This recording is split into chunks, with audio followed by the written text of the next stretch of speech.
नमस्कार, स्वागत है आपका न्यूरोथेरेपी हेल्थ केयर चैनल में। मैं पारुल कुमार, न्यूरोथेरेपिस्ट। आज एनाटॉमी एंड फिजियोलॉजी की सेकंड क्लास स्टार्ट करेंगे।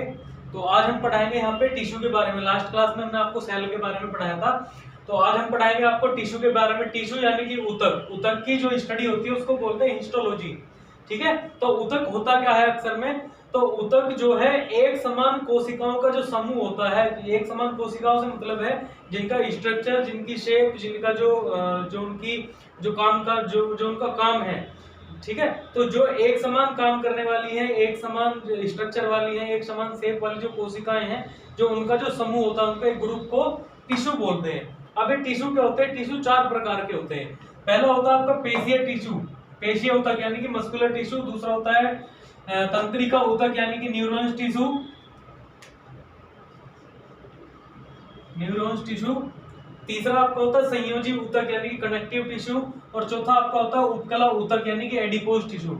अब ये क्या क्या क्या इनके काम होते हैं, किस तरह से इनको डिवाइड किया गया है, इन चारों टिश्यूज के अलग अलग नाम है तो क्यों है, और उनके क्या क्या काम है वो हम आपको बताते हैं। सबसे पहला होता है पेशीय टिश्यू यानी कि मस्कुलर टिश्यू।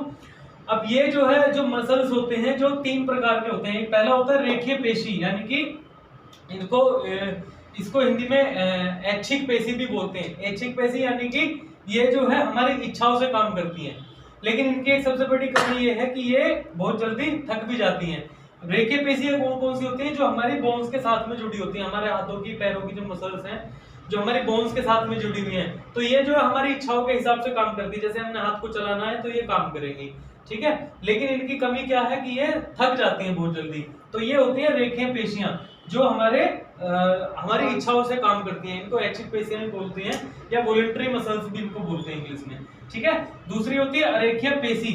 अरेखीय पेशी यानी कि जो इसको अनैच्छिक पेशी भी बोलते हैं। ये क्या होती है? ये हमारी इच्छाओं से काम नहीं करती है, लेकिन इनकी एक सबसे बड़ी खासियत ये है कि ये थकती भी नहीं है।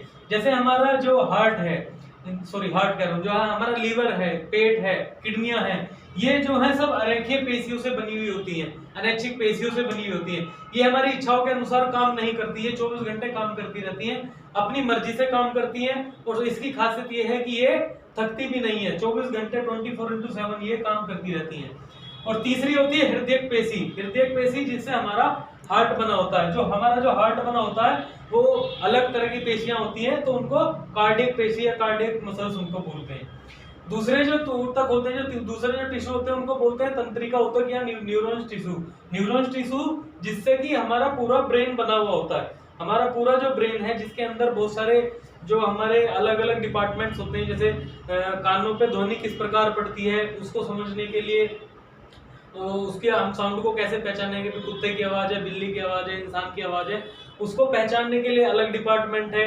सूंघने से हमें कैसे पता चलेगा कि भाई हमने ये दाल चावल है, राजमा चावल है। सूंघने से हमें जो अलग अलग चीजों का पता चलता है, उसको डिफाइन करने के लिए एक अलग डिपार्टमेंट होता है।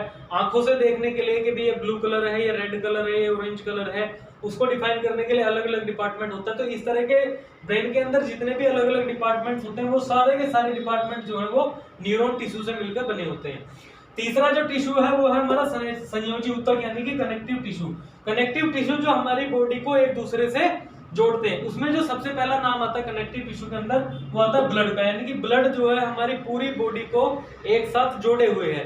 तो हमारी बॉडी को पूरी बॉडी को एक साथ कौन जोड़े हुए है? हमारा जो है ब्लड। ब्लड के बाद में आपका आता है लिम्फ। लिम्फ जो होता है ब्लड के साथ में ही एक येलो कलर का पदार्थ होता है जिसको लसिका या लिम्फ बोलते हैं, ठीक है। तो ब्लड के साथ में लिम्फ भी जो है हमारा एक कनेक्टिव टिश्यू है। उसके साथ में बोन जो है हमारा जो एक हार्ड कनेक्टिव टिश्यू होता है, जो कैल्शियम बाइकार्बोनेट वगैरह का बना होता है।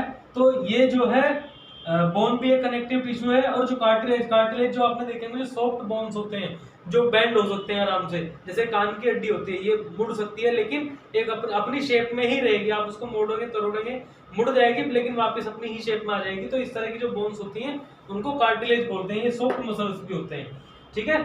सबसे लास्ट और आखिरी जो टिश्यू होता है वो आपका होता है उपकला ऊतक यानी कि एडिपोज टिश्यू। एडिपोज टिश्यू क्या होता है? एडिपोज टिश्यू जो होता है ये वसा का बना हुआ होता है। वसा का बना हुआ होता है तो ये क्या करता है कि हमारी जो बॉडी है, जो हमारी बॉडी का जो स्ट्रक्चर है वो उसको तैयार करता है, यानी कि हमें सुंदरता प्रदान करता है, ठीक है। जिसमें वसा ज्यादा होगी वो मोटे ताजे होंगे, हेल्दी होंगे, वो ज्यादा सुंदर लगेंगे। तो वसा क्या करता है, हमारे शरीर को सुंदरता प्रदान करता है, हमारे शरीर को सुरक्षा भी प्रदान करता है। यानी कि अगर वसा ज्यादा होगी, फैट ज्यादा होगा तो हमें चोट कम लगेगी। कहीं पे भी अगर हमें चोट लगेगी, जो मोटे लोग होते हैं उनको चोट कम लगती है, जो पतले लोग होते हैं उनको चोट जो है डायरेक्ट वो बोन में लगती है, हड्डी में डायरेक्ट उसको चोट लगती है, तो उनको दर्द ज्यादा होता है। जिन पे वसा ज्यादा होती है उनको चोट कम लगती है। तो ये क्या करता है, हमारे शरीर की सुरक्षा भी करता है। तीसरा क्या करता है, जो वसा जो होती है वो हमारे शरीर को गर्मी भी प्रदान करती है, गर्मी भी देती है। तो इसका मतलब क्या हुआ कि जो ज्यादा वसा वाले लोग होते हैं, जो ज्यादा मोटे लोग होते हैं उनको ठंड कम लगती है, और जो कम वसा वाले लोग होते हैं, जो पतले दुबले पतले होते हैं, उनको ठंड ज्यादा लगती है। महिलाओं में पुरुषों के मुकाबले 20% ज्यादा वसा होती है, इसलिए महिलाओं को ठंड कम लगती है और पुरुषों को ठंड जो है ज्यादा लगती है महिलाओं के मुकाबले। जो ऊंट के कुबड़ के अंदर, जो ऊंट के पेट पे आपने कमर पे देखा होगा कुबड़ बना होता है ऊपर, उसमें कहते हैं कि पानी भरा हुआ, पानी नहीं होता, उसके अंदर भी वसा भरी हुई होती है। ठीक है, पेट जब किसी का पेट ज्यादा बढ़ जाता है, पेट जब ज्यादा आगे निकल जाता है तो उस पेट के अंदर भी वसा ही भरी हुई होती है। चौथा होता है झुर्रियां। जो झुर्रियां जो हैं, जैसे ये हमारी जो स्किन है, स्किन के नीचे क्या है, वसा है, फैट है।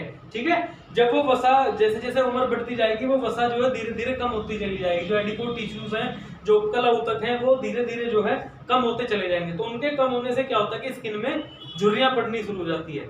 ठीक है, तो ये 4 तरह के टिश्यू होते हैं बॉडी के अंदर, और चारों का अलग अलग क्या क्या काम होता है वो मैंने आपको इसमें बता दिया है। यदि आपका कोई सवाल है, कोई आप पूछना चाहते हैं कुछ भी, आज के आज का जो हमारा टॉपिक है इससे रिलेटेड अगर आपके मन में कुछ भी सवाल है, आप हमसे कुछ भी पूछना चाहते हैं तो आप हमसे पूछ सकते हैं। नीचे कमेंट बॉक्स में आप कमेंट करके पूछ सकते हैं, या हमें कॉल करके डायरेक्ट कॉल कर सके तो बात कर सकते हैं। नंबर नीचे स्क्रीन पे दिए हुए हैं। हमारे चैनल को सब्सक्राइब करें और वीडियो को लाइक करें, शेयर करें, ताकि जो और लोग भी जो टिश्यू के बारे में पढ़ना चाहते हैं या एनाटॉमी फिजियोलॉजी को पढ़ना चाहते हैं, सीखना चाहते हैं, न्यूरोथेरेपी का कोर्स करना चाहते हैं, और जिन लोगों ने अभी तक न्यूरोथेरेपी में एडमिशन नहीं लिया है वो तुरंत अपना एडमिशन ले लें, क्योंकि स्टडी स्टार्ट हो चुकी है, पढ़ाई शुरू हो चुकी है। तो आप लोग जो है फटाफट अपना एडमिशन करा लें। धन्यवाद।